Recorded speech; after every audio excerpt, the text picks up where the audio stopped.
નમસ્કાર વિદ્યાર્થી મિત્રો, કેમ છો? લાસ્ટ આપણે પી બ્લોક સ્ટાર્ટ કર્યું હતું, એનું ટ્રેલર તમે જોયું હશે. આજે આપણે એમાંથી સૌથી પહેલો સમૂહ એટલે કે 15મો સમૂહ છે એની શરૂઆત કરશું. તેને નાઇટ્રોજન ફેમિલીનો સમૂહ પણ કહેવામાં આવે છે. આજે આપણે એના વિશે ઘણી બધી માહિતી જોવાની છે. તો ચાલો આપણે સ્ટાર્ટ કરીએ સમૂહ 15 ના તત્વો. હવે તમે બોર્ડ ઉપર જોઈ શકતા હશો કે ભાઈ સમૂહ 15 ના તત્વો કયા કયા છે. તો nitrogen, phosphorus, arsenic, antimony, bismuth અને હમણાં જ જેની શોધ થઈ છે, બરોબર, લાંબો બહુ સમય નથી થયો, એનું નામ છે મોસ્કોવિયમ, એમસી. તો મિત્રો આ સમૂહના તત્વો છે. હવે ઘણા વિદ્યાર્થીઓનો પ્રશ્ન હશે કે સાહેબ આવા તો બધા સમૂહના તત્વો હોય, અમારે યાદ કઈ રીતે રાખવા? તો આને યાદ રાખવા માટે એક સરસ મજાની ટ્રીક તમને આપું છું, એક કોમેડી સ્લોગન આપું છું, એને બરોબર યાદ રાખજો. જો આ સમૂહને કઈ રીતે યાદ રખાય, યાદ રાખવા માટે આવો એક સ્લોગન પાકું કરી નાખવાનું, ના પી. જો બરોબર સાંભળજો, ના પી એસે, ना पी ऐसे सबके बीच. આપણે કઈ પીવાની વાત નથી કરવાની, આ તો જસ્ટ કોમેડી સ્લોગન છે. લીંબુ શરબત પીજો ઘરે. ના પી ऐसे सबके बीच मिकी. આ એક સરસ મજાનું સ્લોગન છે. આ યાદ રાખવા માટે ઘણા બધા સ્લોગન બનાવી શકો. દાખલા તરીકે છે નેપાળ, પાકિસ્તાન, ઓસ્ટ્રેલિયા સબ બીમાર, આવી રીતે પણ બનાવી શકો. નાના પાટેકર, અસરાની સબ બીમાર, એવું પણ તમે બનાવી શકો. પણ એક એવું સ્લોગન છે, બરોબર, કે જે સરળતાથી તમને યાદ રહી જાય એવું મેં અહીંયા બનાવ્યું છે, ના પી એસે સબકે બીચ મિકી. એમાં ના એટલે નાઇટ્રોજન, પી એટલે ફોસ્ફરસ, એસે એટલે એસ, આર્સેનિક, सबके એટલે SP એટલે એન્ટીમની, બીચ એટલે BI બિસ્મથ અને મિકી એટલે MC મોસ્કોવિયમ. આ તત્વને યાદ રાખવા માટેનો એક સરસ મજાનું સ્લોગન છે. હવે તમને એમ થશે કે સર સ્લોગન તો યાદ રહી ગયું, તત્વો તો યાદ રહી ગયા, પણ આ બધાની ઇલેક્ટ્રોન રચના અમારે કઈ રીતે યાદ રાખવી? તો એના માટે પણ તમને એક સરસ મજાની મેથડ આપું છું. જો સૌથી પહેલા આપણે અહીંયા આ રીતે લખી નાખીએ કે અહીંયા આગળ હિલિયમ કોર આવશે, neon, argon, krypton core, xenon core અને રેડોન કોર. સૌથી પહેલા આપણે કોરમાં બધા નિષ્ક્રિય વાયુઓ લખી નાખ્યા, helium, neon, argon, krypton, xenon, radon. આ યાદ રાખવા માટે પણ સ્લોગન મેં તમને આપ્યું છે, हीना नीना और करीना जेरोक्स करके दौड़ी. बरोबर, તો આ સ્લોગન છે એ બરોબર છે, એને યાદ રાખજો. હવે આપણે આને કઈ રીતે યાદ રાખશું? તો કે ભાઈ જે પહેલું નાઇટ્રોજન તત્વ છે એમાં 2s અને 2p આવશે. તો બરોબર યાદ રાખજો, નાઇટ્રોજન ની અંદર 2s અને 2p, ફોસ્ફરસ ની અંદર અહીંયા 3s 3p. એવી જ રીતે આપણે આગળ વધીએ, અહીંયા 4s 4p, અહીંયા આગળ 5s 5p, અહીંયા આગળ 6s 6p, અહીંયા આગળ 7s અને 7p. તો આ રીતે આપણે એક વર્ગ લખી નાખ્યો, s અને p કક્ષક લખી નાખ્યું. હવે બે છોડી અને d કક્ષકથી શરૂઆત થશે, અહીંયાથી શરૂઆત થશે. d કક્ષકમાં અહીંયા 3d આવશે, અહીંયા આગળ 4d આવશે, અહીંયા આગળ 5d આવશે, અહીંયા આગળ 6d આવશે. પાછી બે છોડી અને f કક્ષકની શરૂઆત થશે. f કક્ષકની અંદર અહીંયા કઈ આવશે?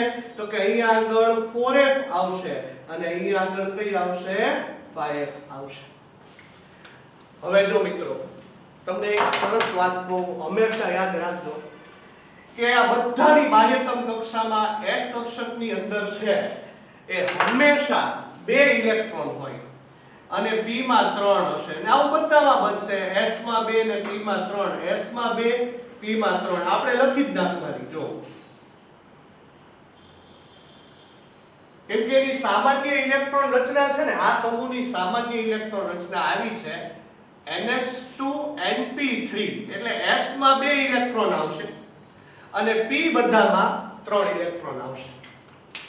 હવે મિત્રો તમને ખ્યાલ છે કે D કક્ષકમાં મેક્સિમમ કેટલા ઇલેક્ટ્રોન ભરાય? 10. તો તમે જો અહીંયા બધે 10 10 10 10 ઇલેક્ટ્રોન આપણે ભરી દીધા. હવે તમે કહો F કક્ષકની અંદર કેટલા ઇલેક્ટ્રોન ભરાશે? 14 ઇલેક્ટ્રોન ભરાશે. તો મેં અહીંયા આગળ 14 ભરી દીધા. તો જો આખી જે ઇલેક્ટ્રોન રચના થઈ એ સમૂહ 15 ની ઇલેક્ટ્રોન રચના થઈ ગઈ. હવે ઘણા સ્ટુડન્ટો એમ કહેતા હોય સાહેબ અમને થોડું કઈ આખું આવર્ત કોષ્ટક યાદ રાખીએ કે આખું આવર્ત કોષ્ટક યાદ રાખવું એકદમ સરળ છે, પણ હું તમને કટકે કટકે સમજાવીશ. આપણે એક સાથે કઈ આખું આવર્ત કોષ્ટક નથી ભણી લેવાનું.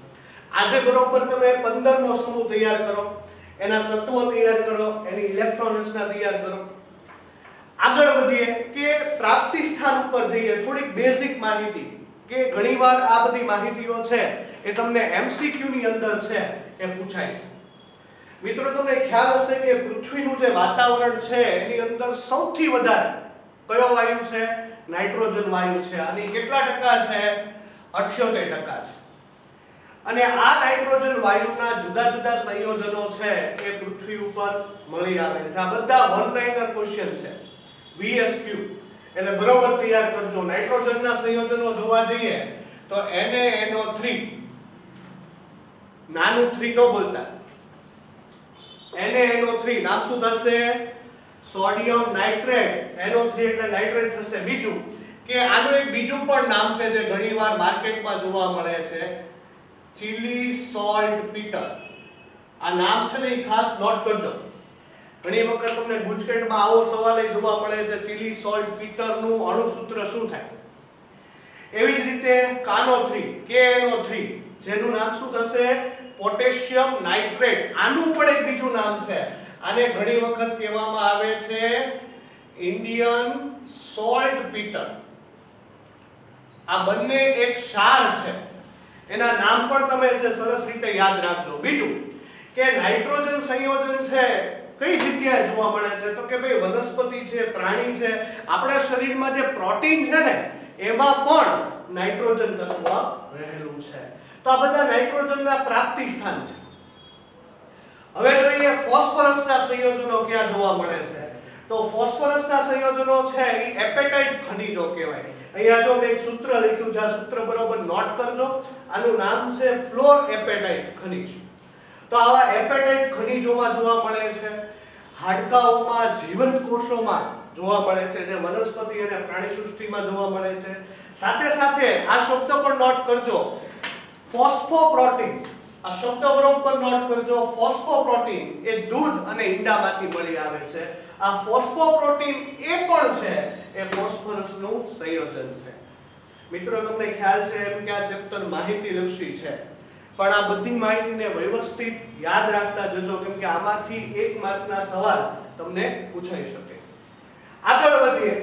આર્સેનિક છે, એન્ટીમની છે, બિસ્મથ છે.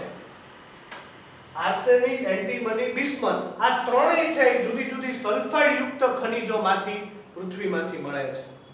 અને મોસ્કોવિયમ, મેં હમણાં જ વાત કરી કે આની શોધ છે હમણાં જ નવી થઈ. મોસ્કોવિયમ ખૂબ ઓછા જથ્થામાં પૃથ્વી ઉપર પ્રાપ્ય છે. અને મિત્રો બધા સમૂહમાં આ એકમાત્ર એવું તત્વ છે કે જે રેડિયો સક્રિય છે. તમને ખ્યાલ છે કે જેમાંથી આપમેળે વિકિરણો ઉત્સર્જિત થતા હોય એવા પદાર્થને રેડિયો સક્રિય પદાર્થ કહેવાય. તો મોસ્કોવિયમ નામનું જે તત્વ છે સમૂહ 15 માં, બરોબર યાદ રાખજો, સમૂહ 15 માં છેલ્લું તત્વ મોસ્કોવિયમ એ રેડિયો સક્રિય તત્વ છે. તો આ વાત થઈ બધાના પ્રાપ્તિ સ્થાનની. હવે આગળ વધીએ. સમૂહ 15 ની સામાન્ય ઇલેક્ટ્રોન રચના. હમણાં જ મેં તમને વાત કરી કે ભાઈ સમૂહ 15 ની સામાન્ય ઇલેક્ટ્રોન રચના NH2 NP3 થશે. બાહ્યતમ કક્ષાની સામાન્ય ઇલેક્ટ્રોન રચના. S માં 2 ઇલેક્ટ્રોન હોય અને P માં 3 ઇલેક્ટ્રોન છે એ જોવા મળે છે. બીજું આપણે પરમાણ્વીય ત્રિજ્યા અને આયનીય ત્રિજ્યાની વાત કરીએ. મિત્રો તમે વિચારો કે જેમ સમૂહમાં આપણે ઉપરથી નીચે તરફ જઈએ એમ કક્ષાઓ વધતી જાય. અને વિચારો કક્ષા વધે એટલે કદ વધે, અને કદ વધે એટલે પરમાણુકીય ત્રિજ્યા વધે, આયનીય ત્રિજ્યા વધે. તો આપણે અહીંયા આગળ એક મુદ્દો લખશું કે સમૂહમાં ઉપરથી નીચે જતા પરમાણુકીય ત્રિજ્યા અને આયનીય ત્રિજ્યા વધે છે. હવે થોડુંક વિચારો, કદ વધારે હોય, ત્રિજ્યા વધારે હોય તો કેન્દ્રનું અને છેલ્લા ઇલેક્ટ્રોન વચ્ચે અંતર વધારે હોય. અંતર વધારે હોય તો આકર્ષણ ઓછું હોય, એટલે એને દૂર કરવા માટે ઓછી ઉર્જા આપવી પડે. તો હંમેશા યાદ રાખજો કે આયનીકરણ એન્થાલ્પી છે અથવા તો વિદ્યુત ઋણતા છે એ સમૂહમાં ઉપરથી નીચે તરફ જતા ઘટે છે. છેલ્લી કક્ષાનો જે ઇલેક્ટ્રોન છે, કેન્દ્ર છે, આ બે વચ્ચે અંતર બહુ વધારે હોય. હવે અંતર વધે તો આકર્ષણ ઘટે અને એવા ઇલેક્ટ્રોનને આપણે સરળતાથી ઓછી ઉર્જાથી દૂર કરી શકીએ. માટે આયનીકરણ એન્થાલ્પી અને વિદ્યુત ઋણતા છે એ ઘટે છે. હવે મિત્રો આપણે એક 2 માર્કના સવાલ વિશે વાત કરવાની છે, જેનું નામ છે સમૂહ 15 ના ભૌતિક ગુણધર્મો. આવા દરેક સમૂહમાં આવશે. 15 ના ભૌતિક ગુણધર્મો, રાસાયણિક ગુણધર્મો આપણે નેક્સ્ટ એપિસોડમાં જોશું. સમૂહ 15 ના ભૌતિક ગુણધર્મોમાં પહેલો મુદ્દો આપણે જોઈએ કે બધા જ તત્વો એ બહુપરમાણવીય છે. દાખલા તરીકે તમે ફોસ્ફરસ જોઈ લો તો P4 હશે. એમ બધા જ બહુપરમાણવીય છે, 2 કરતા વધારે જોવા મળે છે. પણ આમાં એક અપવાદ છે. જોજો બરોબર યાદ રાખજો, એક અપવાદ છે. કોણ અપવાદ છે? તો કે નાઇટ્રોજન. નાઇટ્રોજન વાયુનું સૂત્ર શું થશે? N2. હવે નાઇટ્રોજન તો કેવો બન્યો? દ્વિપરિમાણવીય.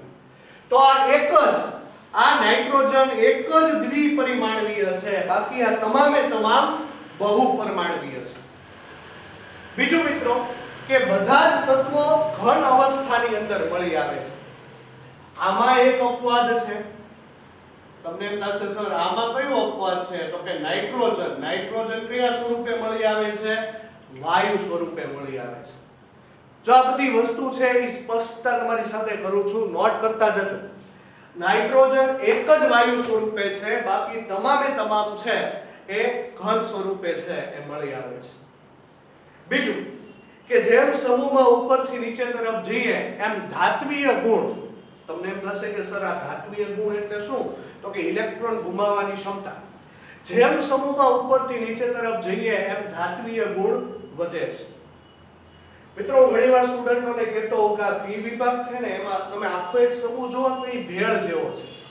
તમને એમ થશે કેમ ભેળ જેવો છે? તો અહીંયા આગળ જો નાઇટ્રોજન અને ફોસ્ફરસ આ બંને છે, નાઇટ્રોજન અને ફોસ્ફરસ આ બંને છે એ અધાતુ છે. આર્સેનિક અને એન્ટીમની આ બંને અર્ધ ધાતુ છે. અને બિસ્મથ છે એ ધાતુ છે. તો તમે વિચારો, બધી વસ્તુ આવી ગઈ આ સમૂહની અંદર. અર્ધ ધાતુય છે, ધાતુય છે અને અધાતુય છે. તમે એમ કહેશો સાહેબ મોસ્કોવિયમ રહી ગયું. તો મિત્રો એક તમારી જાણકારી માટે કહી દઉં કે મોસ્કોવિયમ ઉપર હાલ સંશોધનો શરૂ છે. એ પૃથ્વીમાંથી એટલા ઓછા જથ્થામાં પ્રાપ્ય થાય છે કે હજી સુધી એનો અર્ધ આયુષ્ય સમય પણ શોધી નથી શકાણો. હાલ એના ઉપર સંશોધનો શરૂ છે, એટલે આપણે એના વિશે કોઈ સ્પષ્ટતા કરતા નથી. તો મિત્રો તમે જો નાઇટ્રોજન ફોસ્ફરસ છે અધાતુ થયા, આર્સેનિક એન્ટીમની અર્ધ ધાતુ થયા, બિસ્મથ ધાતુ થઈ. હવે ધાત્વીય ગુણ વધે તો વિચારો ઉપરથી નીચે તરફ જતા ઉત્કલન બિંદુ પણ વધે. ગલન બિંદુ માટે થોડાક સમય પૂરતું તમારે યાદ રાખવું પડશે કે ગલન બિંદુ છે એ આર્સેનિક સુધી વધે છે અને ત્યાર પછી છે બરોબર એ ગલન બિંદુ ઘટે છે. બીજું એક શબ્દ છે બહુરૂપો અથવા તો અપરરૂપો. બહુરૂપો કોને કહેવાય? એક કરતા વધારે સ્વરૂપે મળે. દાખલા તરીકે હું તમને ફોસ્ફરસની વાત કરું તો રાતો ફોસ્ફરસ આવે, સફેદ ફોસ્ફરસ આવે, કાળો ફોસ્ફરસ આવે. એને કહેવાય અપરરૂપો, બહુરૂપો, એક કરતા વધારે સ્વરૂપે મળવું. તો નાઇટ્રોજન સિવાયના આ બધા જ તત્વો છે એ અપર રૂપો ધરાવે છે. નાઇટ્રોજનના કોઈ અપરૂપો નથી, એ માત્ર નાઇટ્રોજન એક જ છે. તો મિત્રો આજે આપણે અહીંયા સુધી રાખીએ. આ સરસ મજાના 15મા સમૂહનો પહેલો એપિસોડ વ્યવસ્થિત તૈયાર કરજો, ઘરે એને યાદ કરતા રહેજો. તમારી પાસે જે મેં નોટબુક બનાવડાવી છે એમાં બધા મુદ્દા નોટ્સ કરશો. તો બસ આજના એપિસોડમાં એટલું જ. જોતા રહો જ્ઞાનગુરુ ઓનલાઈન. Thank you.